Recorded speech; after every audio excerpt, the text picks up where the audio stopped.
Episode के start में Allison एक गैस स्टेशन पर अपनी कार रोकती है। उस स्टेशन पर सिवाय एलिसन और एक लड़के के और कोई नहीं होता है। वह अनजान लड़का एलिसन की तरफ स्माइल करता है और फिर अपनी बाइक लेके वहां से चला जाता है। जब एलिसन अपनी कार में पेट्रोल भर रही होती है तो अचानक से सारी लाइट्स बंद हो जाती हैं। एलिसन डर जाती है और वहां से भागने की कोशिश करती है, लेकिन किसी ने उसकी कार की कीज चोरी कर ली होती है। कार से बाहर निकल के एलिसन अपनी कीज ढूंढने लगती है। तभी कोई पीछे से उसके सर को एक बैग से कवर करता है और एलिसन को किडनैप कर लेता है। जब एलिसन को होश आता है तो वो देखती है कि वो डेरिक के घर पर है। किसी ने एलिसन के साथ साथ उसके डैड को भी किडनैप कर लिया है। तभी एलिसन को एक आवाज़ सुनाई देती है जो उससे अलग अलग तरह के सवाल पूछती है कि क्या उसको पता है कि जब एक हंटर को वेयरवुल्फ बाइट मिलती है तो क्या होता है। क्या एलिसन ने ये कभी सोचा है कि अगर एलिसन को किसी वेयरवुल्फ ने काट लिया तो उसके डैड क्या करेंगे। एक वेयरवुल्फ बाइट के कितने कॉन्सिक्वेंसेस हो सकते हैं जो एलिसन की पूरी लाइफ बदल सकते हैं। तभी क्रिस खुद ही अपनी रस्सियां खोल देते हैं और एलिसन देखती है कि वो आवाज़ एक फ़ोन में से आ रही थी जो उसी अनजान आदमी ने पकड़ा होता है जिसको एलिसन ने गैस स्टेशन पर देखा था। एलिसन समझ जाती है कि वो आदमी ज़रूर कोई हंटर होगा और उसने ये सब एलिसन के डैड के कहने पर ही किया होगा। क्रिस कहते हैं कि आज से एलिसन की हंटर ट्रेनिंग स्टार्ट होती है। वो एलिसन को कुछ एरोस दिखाते हैं और कहते हैं कि उनको पता है कि आइजैक को बचाने के लिए एलिसन ने ही उनके हंटर पर एरोस चलाए थे। एलिसन कहती है कि वो तो बस आइजैक की जान बचा रही थी। क्रिस कहते हैं कि वेयरवुल्व्स को मारना हार्ड डिसीजंस होते हैं जो एक हंटर्स को लेने पड़ते हैं। वो ये भी बताते हैं कि आर्जेंट फैमिली में लड़कों को सोल्जर्स बनने के लिए तैयार किया जाता है और लड़कियों को लीडर्स। इसके बाद वो एलिसन को एक एरो देते हैं ताकि एलिसन खुद अपनी रस्सियां काट पाए और फिर वो उस हंटर को एलिसन का एस्केप टाइम करने को कहते हैं। इसके बाद एलिसन के डैड वहां से चले जाते हैं। थोड़ी देर बाद एलिसन अपनी रस्सियां काट के खुद को फ्री कर लेती है। वो हंटर उसको उसकी टाइमिंग्स पर कॉम्प्लीमेंट करता है। इसके बाद एलिसन तो वहां से चली जाती है, लेकिन उसके जाने के बाद एक लिजर्ड टाइप क्रिएचर उस हंटर पर हमला कर उसको मार देता है। नेक्स्ट डे स्कूल में जिम क्लास चल रही होती है। स्कॉट और एलिसन एक वॉल पर क्लाइंब कर रहे होते हैं और उसी लिजर्ड टाइप क्रिएचर के बारे में बात कर रहे होते हैं जिसने आइजैक के घर पर एलिसन पर हमला किया था। स्कॉट कहता है कि उस क्रिएचर की पूंछ भी थी तो वो कोई वेयरवुल्फ तो नहीं हो सकता है, वो कुछ और ही क्रिएचर था। इसके बाद वो दोनों रेस करने लगते हैं और एलिसन मजाक में स्कॉट को धक्का दे देती है। नेक्स्ट टर्न स्टाइल्स और एक एरिका नाम की लड़की की आती है। एरिका ऊपर चढ़ते वक्त डरने लगती है और उसको पैनिक अटैक आ जाता है। एलिसन कोच को बताती है कि एरिका को एपिलेप्टिक डिसऑर्डर है और उसको ऐसे पैनिक अटैक्स आते रहते हैं। ये देख के कोच एरिका को आराम से नीचे आने के लिए कहते हैं। थोड़ी देर बाद लॉकर रूम में कोच सबको बताते हैं कि आइजैक मिसिंग है और अगर किसी को उसके बारे में कुछ भी पता चले तो पुलिस और टीचर्स को इन्फॉर्म करना। स्टाइल्स स्कॉट से कहता है कि आइजैक अब डेरिक की प्रॉब्लम है। जैक्सन भी उनकी ये कन्वर्सेशन सुन लेता है और उसको भी शक हो जाता है कि आइजैक एक वेयरवुल्फ है। इसके बाद स्टाइल्स एक शॉर्ट ट्रिप प्लान करने लगता है, लेकिन स्कॉट थोड़ा रिलक्टेंट होता है। वो कहता है कि उन दोनों को इन हालातों में किसी ट्रिप पर नहीं जाना चाहिए, अभी तो उनको उस मिस्टीरियस क्रिएचर को भी ढूंढना है। तभी अचानक से स्कॉट के हाथ कांपने लगते हैं। वो जल्दी से जिम की तरफ भागता है और एरिका को गिरने से बचाता है। दरअसल एरिका अकेले में दोबारा उस वॉल को क्लाइंब करने की कोशिश कर रही थी, लेकिन उसको दोबारा पैनिक अटैक आ गया था जिस वजह से उसकी ग्रिप छूट गई थी। एलिसन स्कॉट से पूछती है कि उसको कैसे पता चला कि एरिका गिरने वाली है। स्कॉट कहता है कि उसको ऐसी फीलिंग हुई थी कि कुछ गलत होने वाला है। हॉस्पिटल में मेलिसा एरिका को कहती है कि उनको पता है कि एरिका ने अपने डिसऑर्डर की दवाई लेना बंद कर दिया है और एरिका को ऐसा नहीं करना चाहिए था। मेलिसा के वहां से जाने के बाद डेरिक वहां आता है और एरिका की मेडिसिन के साइड इफेक्ट्स पढ़ता है।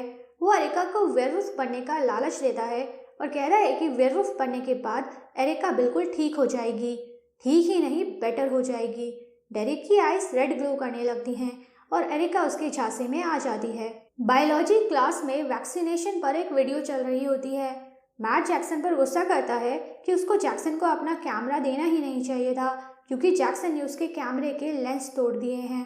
इसके बाद जैक्सन उस वैक्सीनेशन वाली वीडियो को ध्यान से देखने लगता है जिससे उसको इम्यूनोलॉजी के बारे में पता चलता है। क्लास के बाद वो लिडिया को पकड़ता है और उसको ब्लेम करने लगता है कि ज़रूर लिडिया इम्यून है, तभी उस बाइट से उसको कुछ नहीं हुआ, और ज़रूर लिडिया की वजह से जैक्सन भी इम्यून हो गया होगा, तभी उस पर भी बाइट का कोई असर नहीं हुआ। जैक्सन गुस्सा करता है कि लिडिया की वजह से उसके सारे अरमानों पर पानी फिर गया है।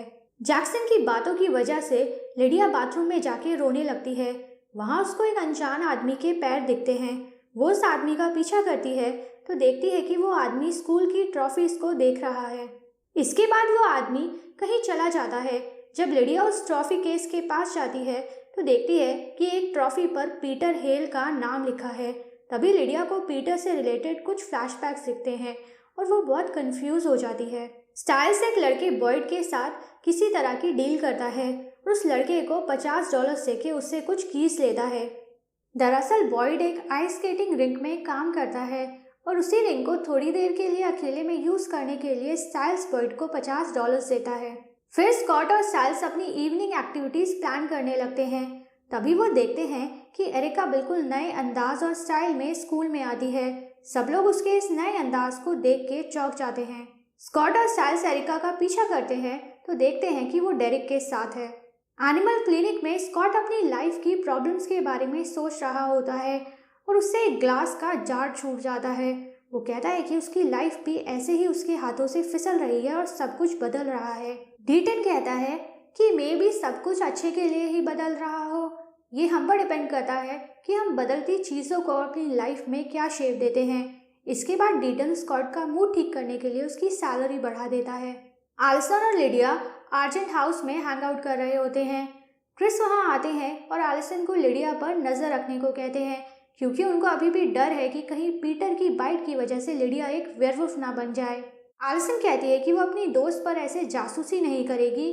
क्रिस कहते हैं कि जासूसी नहीं बल्कि अपनी दोस्त का ध्यान रखना हुआ। इसके बाद एलिसन, स्कॉट, साइल्स और लिडिया हैंग आउट करने के लिए आइस स्केटिंग रिंक पर जाते हैं।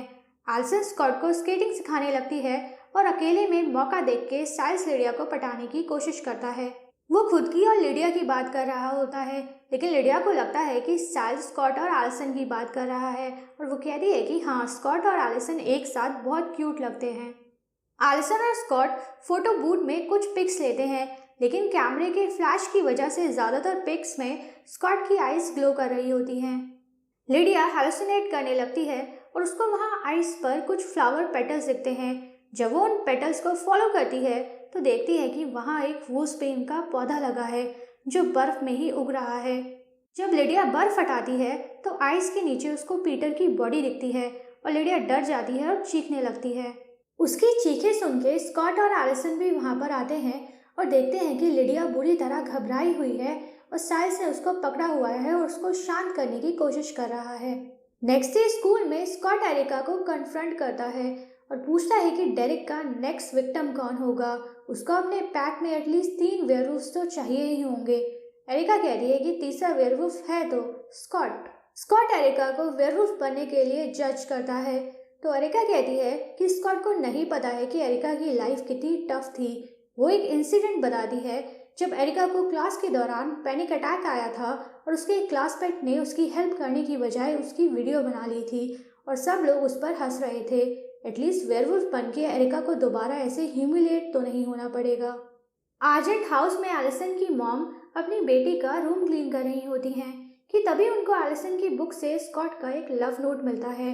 इसके बाद एलिसन की मॉम खुद ही एक चाकू से अपना हाथ काट लेती हैं ताकि वो इंजरी का बहाना बना के हॉस्पिटल जा पाए और स्कॉट की मॉम मेलिसा से स्कॉट के बारे में पूछताछ कर पाए। मेलिसा से एलिसन की मॉम को पता चलता है कि एलिसन से ब्रेकअप के बाद स्कॉट ज़्यादा हार्ट ब्रोकन नहीं है और नॉर्मल ही बिहेव करता है। एलिसन की मॉम समझ जाती है कि ज़रूर एलिसन और स्कॉट अपने ब्रेकअप के बारे में झूठ बोल रहे हैं।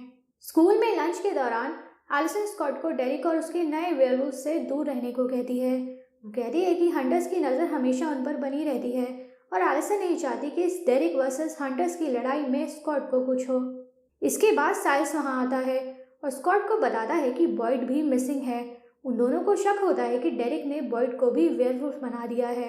स्कॉट बॉयड को ढूंढने जाना चाहता है, लेकिन साइल्स कहता है कि मे बी उनको बॉयड को उसके हाल पर छोड़ देना चाहिए। आइजैक, एरिका और अब बॉयड ये लोग अपनी खुद की मर्जी से ही तो वेयरवुल्फ बन रहे हैं, तो मे बी स्कॉट और साइल्स को डेरिक के मसलों में नहीं पड़ना चाहिए। स्कॉट कहता है कि उन नए वेयरवुल्फ को अभी पता नहीं है कि वो लोग कितनी बड़ी मुसीबत में फंस सकते हैं, और इसलिए स्कॉट उन तीनों को अपनी रिस्पॉन्सिबिलिटी मानता है और उनको बचाना चाहता है ताकि वो नए वेयरवुल्फ कोई गलती ना कर बैठे।